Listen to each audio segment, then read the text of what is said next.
Vous êtes sur RTL. Yves Calvi. RTL Matin. Cet après-midi, le Premier ministre Jean Castex va tenir sa 3e conférence du dialogue social. Autour de la table, il y aura aussi le ministre de l'économie Bruno Le Maire, Elisabeth Borne, ministre du Travail. Cette visioconférence a pour but de préparer la sortie de crise, aussi bien sur le plan sanitaire qu'économique. Bonjour Yves Verrier. Bonjour. Merci beaucoup d'être avec nous. Vous êtes secrétaire général de Force ouvrière. Vous participez donc à cette visioconférence. Est-ce que pour vous, c'est le moment de parler de sortie de crise ? Je pense que tout le monde l'attend en réalité. Il y a une fatigue générale, une fatigue psychologique. On parle beaucoup du secteur de la culture ces jours derniers, du spectacle qui est à l'arrêt complètement, qui ne comprend pas d'ailleurs pourquoi, avec des mesures sanitaires, on n'aurait pas pu ouvrir un tant soit peu le spectacle. Il y a les cafés-restaurants, il y a le secteur du tourisme qui a été arrêté à nouveau pendant les vacances d'hiver, après les vacances de fin d'année. Donc beaucoup de salariés en télétravail également, qui ne se voient plus. Le gouvernement a insisté pour qu'on mette du télétravail à 100%. Il y a ceux qui sont en activité partielle depuis très longtemps. Je pense au secteur aérien, à l'aéronautique. Il y a des entreprises où les salariés sont confrontés à des annonces de suppression d'emplois qu'ils ne comprennent pas, dont ils ont l'impression qu'il y a un effet d'aubaine. Donc il y a vraiment une attente à ce qu'on s'en sorte. La photo que vous venez de nous donner est réaliste, mais est-ce que vous redoutez un reconfinement de l'Île-de-France ? On en parle de plus en plus et la probabilité augmente tous les jours. Vous savez, moi j'ai toujours dit que les décisions d'ordre public en matière de santé publique relèvent de la responsabilité des pouvoirs publics. En tant que syndicat FO, je ne vais pas m'ajouter au concert des experts, faut-il ou non confiner, de quelle manière, etc. Ce qui m'importe moi, ce sont les conséquences sur l'aspect social, sur l'aspect économique et les mesures, les réponses qui sont apportées pour s'assurer que justement on tient compte et qu'on compense intégralement ceux qui subissent les décisions qui sont prises en matière de restrictions sanitaires. Ça n'était pas ce qu'il fallait faire avec l'assurance chômage, par exemple. L'obstination à vouloir absolument réformer l'assurance chômage, je ne la comprends pas. Les 5 confédérations syndicales demandaient à ce qu'on mette de côté. Pourquoi je dis cela ?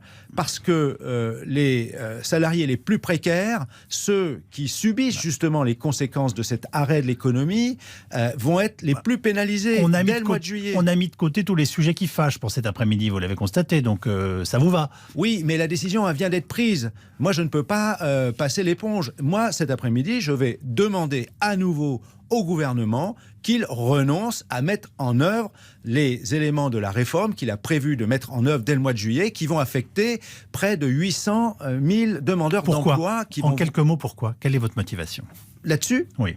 Parce que la réforme de l'assurance chômage, qui va entrer en vigueur au mois de juillet, va réduire l'allocation chômage pour les salariés les plus précaires, ceux qui ne totalisent pas une durée de travail à 100%. Or, ces salariés subissent, on parle beaucoup des permittents, on a parlé des permittents autour des saisons touristiques, saisonniers, etc., subissent cette conséquence. Donc, ça n'est pas normal. Je l'ai dit, le quoi qu'il en coûte ne doit pas se traduire demain, ni aujourd'hui, par le quoi qu'il en coûte aux salariés. Quelles sont les priorités ? Vous nous avez cité des secteurs, on a compris, culture, restauration, hôtellerie, vous citez les permittents. Enfin, je veux dire, est-ce que on a l'impression que la liste est sans fin et qu'elle pourrait ne jamais s'arrêter ? Écoutez, la problématique, le sujet aujourd'hui, c'est comment on sort de cette crise. Il y a tout l'enjeu de la vaccination, on l'a compris. Il y a des pays, Israël, qui a vacciné massivement, semble pouvoir sortir plus rapidement. Donc il y a un enjeu majeur qu'on mette le paquet sur la production des doses. Je l'ai dit, on a de plus en plus de vaccins, mais on n'a pas suffisamment de doses à chaque fois. Donc il y a cet enjeu majeur. Il y a évidemment, malheureusement, ce que l'on paye, qui ne se répare pas d'un coup de baguette magique, le manque de lits de réanimation, le manque de personnel à l'hôpital. Il y a une fatigue, là aussi, j'ai rencontré beaucoup des salariés, des agents du secteur de la santé, il y a une fatigue.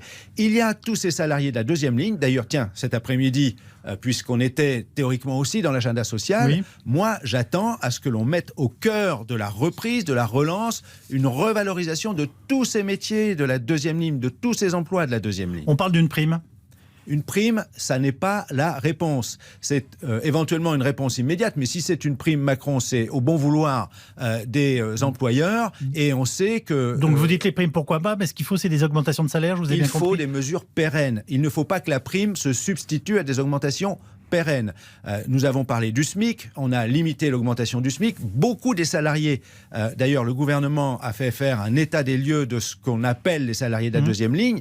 La très grande majorité d'entre eux sont au SMIC, sans perspective d'évolution. C'est pour ça que ça n'est pas seulement une prime qu'il faut, c'est une revalorisation, une reconsidération d'ensemble de ces métiers qui ne se sont pas arrêtés et dont on a besoin. Incluant les travailleurs dits de deuxième ligne, c'est-à-dire ceux qui ont continué à travailler pendant la pandémie, bâtiments, propreté, transport, enfin on a besoin d'eux, quoi. Je vous ai bien compris. Absolument. Et je pense qu'à côté de la relance sur la réindustrialisation, la relocalisation d'entreprises, il faut aussi d'ailleurs, je le dis là-dessus, parce qu'on a beaucoup de mouvements de capitaux, on nous dit que le CAC 40 est repassé au-dessus des 6000 points. Je ne sais pas ce que ça signifie, mais en tout cas, c'est un chiffre record sur le long terme. Oui. Dans le même temps, on a un record en matière de chômage et on a plus de 700 PSE recensés, près de 100 000 suppressions d'emplois concernés par ces 700 PSE. Eh bien, il faut que le gouvernement soit beaucoup plus vigilant sur le comportement des entreprises qui bénéficient d'aides publiques et qui... pour autant, font l'objet d'opérations financières, actionnariales. Moi, j'ai une entreprise Liberty Steel en Moselle aujourd'hui qui fait les frais d'une chute d'un financier britannique. Manoir Industrie dans l'Eure qui passe d'un actionnaire chinois à un autre actionnaire chinois. Dans ces moments-là, je pense qu'on devrait être très vigilant sur ces situations. Pendant que vous abordez ces questions, le PDG de Danone a été viré brutalement la nuit dernière. Est-ce que ça vous inquiète pour l'emploi dans l'entreprise ? Ce qui m'inquiète, moi, je ne défends pas le PDG de Danone, X, Y ou Z. J'avais d'ailleurs contesté quand il avait annoncé lui-même qu'il supprimerait des emplois pour rassurer les actionnaires de Danone à l'époque. Ce qui ne me plaît pas, c'est un peu comme ce qui s'est passé autour de Carrefour à un moment donné, autour de Veolia Suez, c'est ces opérations actionnariales. Les marchés financiers marchent à plein, je vous le dis, le CAC 40 a plus de 6000, et dans une situation où l'incertitude domine sur l'activité économique, sur l'activité industrielle. Donc il faut stopper cela, il faut reconnecter les marchés financiers avec l'économie réelle. Et je pense que quand on nous dit on ne augmentera pas les impôts, il faut ramener les capitaux placés, les actifs placés, notamment au Luxembourg, sur l'économie réelle. Alors, vous me parlez de l'économie réelle, j'en reviens quand même sur les dossiers que vous ne souhaitez pas et que vous pensez qu'il n'est pas normal d'aborder. Comment sortir de la crise sans évoquer les comptes sociaux, Yves Verrier ?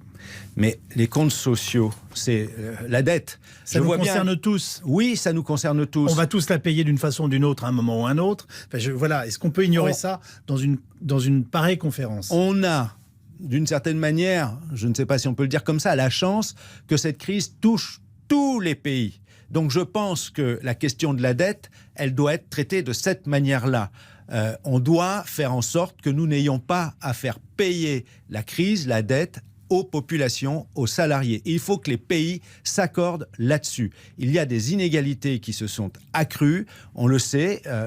Quand le ministre de l'économie nous dit les ménages ont épargné de l'ordre de 120 milliards, voire plus, pendant la crise sanitaire, on sait qu'une très grande majorité, 70% de cette épargne est concentrée dans 20% de ces ménages les plus aisés. Eh bien, je pense qu'il faut s'attacher à ce que ces placements, ces actifs divers et variés réinvestissent, rejoignent l'économie réelle. Il faut une fiscalité qui ne soit pas fondée simplement sur les taxes qui touchent tout le monde indistinctement, comme la TVA ou la CSG, que vous soyez riche ou pauvre. Il faut une fiscalité qui taxe le capital, les hauts revenus, les patrimoines importants. Vous demandez des augmentations d'impôts ? Sur les patrimoines, les hauts revenus, oui. Qu'on fasse revenir les actifs sur l'économie réelle, on le sait. Et moi, je le dirai cet après-midi également, le meilleur moyen, vous savez, c'est les augmentations de salaire. quand vous augmentez les salaires, vous laissez moins de marge aux dividendes qui repartent dans un certain nombre de secteurs à la hausse en 2021. Merci beaucoup Yves Verrier d'avoir été avec nous ce matin. Je rappelle que vous êtes secrétaire général de Force ouvrière et que cet après-midi aura lieu donc la 3e conférence du dialogue social en vue d'une sortie de crise à laquelle vous participez. Vous savez si Elisabeth Borne sera présente? On vous l'a signifié? Non, j'ai appris ce matin qu'elle était positive, donc je ne sais pas, j'espère pour elle que sa santé va bien en tout cas. Merci.